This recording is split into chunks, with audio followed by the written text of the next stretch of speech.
नेपाल में जेनजी ने लगा दी आग और संसद भवन में घुस गए प्रदर्शनकारी।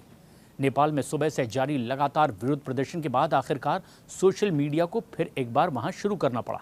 इस प्रदर्शन में कई लोग अपनी जान गंवा चुके हैं, सैकड़ों लोग इसमें घायल बताए जा रहे हैं और इस प्रदर्शन की अगुवाई जेनजी यानी कि 18 से 30 साल के युवाओं ने संभाल रखी है।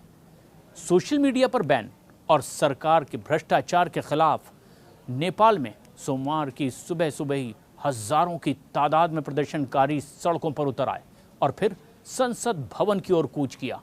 और सिर्फ प्रदर्शन ही नहीं बल्कि संसद भवन के भीतर भी घुस गए और इसके बाद सेना ने कई राउंड फायरिंग भी की है। नेपाल के इतिहास में संसद भवन में घुस जाने की ये पहली घटना बताई जा रही है। रिपोर्ट के मुताबिक प्रदर्शनकारियों ने संसद के गेट नंबर 1 और 2 पर पूरी तरह से कब्जा कर लिया और इसके बाद संसद भवन, राष्ट्रपति, उपराष्ट्रपति, पीएम आवास के आसपास भी जबरदस्त कर्फ्यू लगाया गया। काठमांडू प्रशासन ने तो तोड़फोड़ करने वालों को देखते ही गोली मार देने के भी आदेश दे दिए। नेपाल सरकार ने 3 सितंबर को फेसबुक, इंस्टाग्राम, यूट्यूब समेत कुल 26 सोशल मीडिया साइट्स पर बैन लगाने का फैसला किया था। इन प्लेटफॉर्म्स ने नेपाल के संचार और सूचना प्रौद्योगिकी मंत्रालय में रजिस्ट्रेशन नहीं करवाया था और इसके लिए मंत्रालय ने 28 अगस्त को आदेश जारी करके 7 दिन का वक्त दिया था कि इस समय सीमा में वो रजिस्ट्रेशन करवा लें और ये समय सीमा 2 सितंबर को ख़त्म हो गई।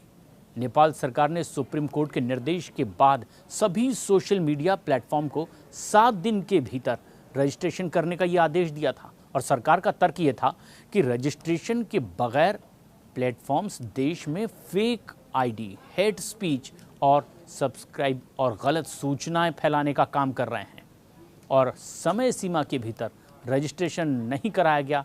सरकार ने 4 सितंबर को 26 सोशल मीडिया प्लेटफॉर्म पर बैन लगाने का फैसला किया और इससे व्हाट्सएप, फेसबुक, यूट्यूब जैसे बड़े प्लेटफॉर्म भी इसमें शामिल थे। टिकटॉक और वाइबर ने प्लेटफॉर्म को बैन नहीं किया क्योंकि उन्होंने समय पर ही रजिस्ट्रेशन करवा लिया था। नियमों के मुताबिक हर कंपनी को नेपाल में स्थानीय ऑफिस रखना है, गलत कंटेंट हटाने के लिए लोकल अधिकारी नियुक्त करना है और कानूनी नोटिस का जवाब देना भी ज़रूरी था।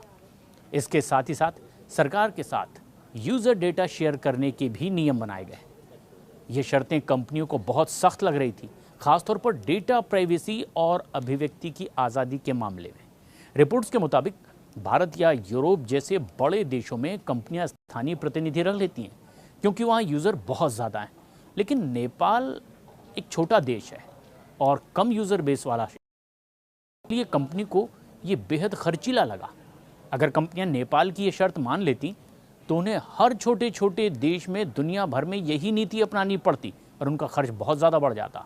और यही वजह है कि पश्चिमी कंपनियों ने नेपाल सरकार की शर्त नहीं मानी और तय समय में भी रजिस्ट्रेशन नहीं करवाया। नेपाल में अब जेनजी सड़कों पर उतरे, विरोध प्रदर्शन किया।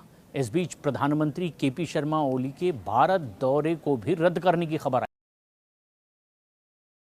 तक नीतियों से भारत भी नाराज है।